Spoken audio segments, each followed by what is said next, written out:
औज़ुबिल्लाहि मिनश्शैतानिर्रजीम बिस्मिल्लाहिर्रहमानिर्रहीम। शुरू करते हैं।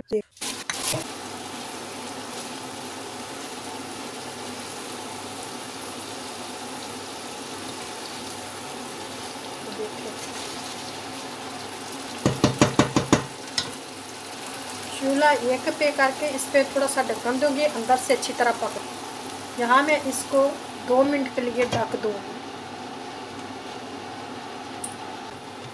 पाकिस्तानी किचन में, पाकिस्तानी चैनल में, जर्मनी में अच्छे अच्छे खाने मिलेंगे।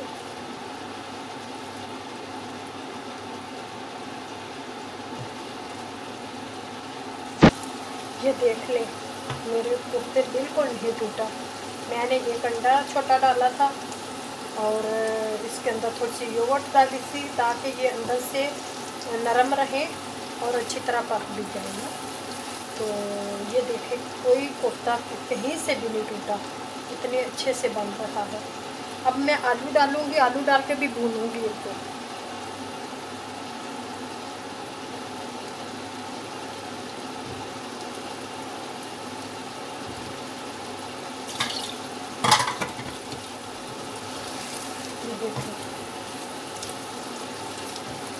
अब इनको भूनने के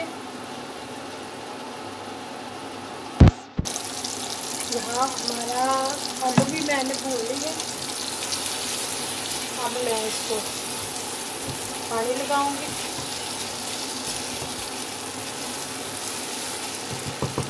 ये देखिए, बीज छोड़ दिए और आलू भी भून गए, तो पानी लगाते हैं। ये देखिए, थोड़ा सा लगाएंगे जेड़े आलू गल जाएगा, क्योंकि शोरबा तो इसमें इतना बनाना नहीं।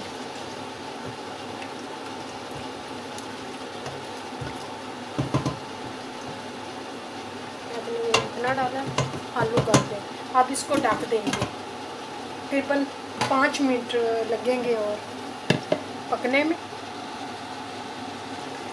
यहाँ हमारी हांडी तैयार हो गई है, बस 1-2 मिनट रखेंगे और धनिया डालेंगे थोड़ा सा। मैं ये धो के रखा हुआ है, सब धनिया डाल लेंगे। थोड़ा सा मैं ऊपर से डालूंगी।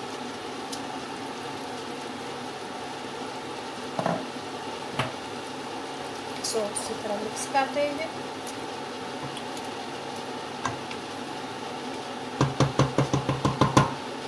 हांडी हमारी तैयार हो गई है, कोफ्ता आलू।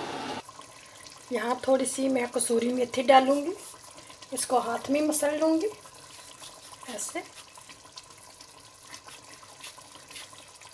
और इसकी बहुत अच्छी खुशबू आएगी। माशाल्लाह से हमारा आलू कोफ्ते तैयार हैं। बहुत मज़ेदार बना है और नमक मिर्च मसाले सब कुछ परफेक्ट है। तो अगर वीडियो पसंद आए तो लाइक शेयर ज़रूर करें अपने बहन भाइयों के साथ। और मैं आप लोगों से इजाज़त चाहती हूँ। कल फिर मिलेंगे एक नई वीडियो के साथ, एक नए दिन के साथ। रोटी के साथ खाएं, नान के साथ खाएं, आप जिससे दिल करता है वहाँ खा सकते हैं। ये सब रोटी के साथ भी चलेगा और नान के साथ भी चलेगा। बहुत मज़ेदार बना है आलू। और पहले मैंने रेसिपी ये शेयर की थी आलू अंडे और कोफ्ते की। आज मैंने अंडे नहीं डाले, आज मैंने आलू डाले हैं। मैंने कहा चाहिए ये एक नई डिश और तैयार करते हैं। आलू के भी बहुत मज़ेदार बने हैं। प्लीज़ बना के टेस्ट करके तो फिर मुझे कमेंट में बताना, प्यारा प्यारा कमेंट करना कि आपकी बहन ने कैसा खाना बनाया है। आप लोगों से ज़्यादा चाहती हूँ, अपनी दुआओं में याद रखना। अल्लाह हाफिज़।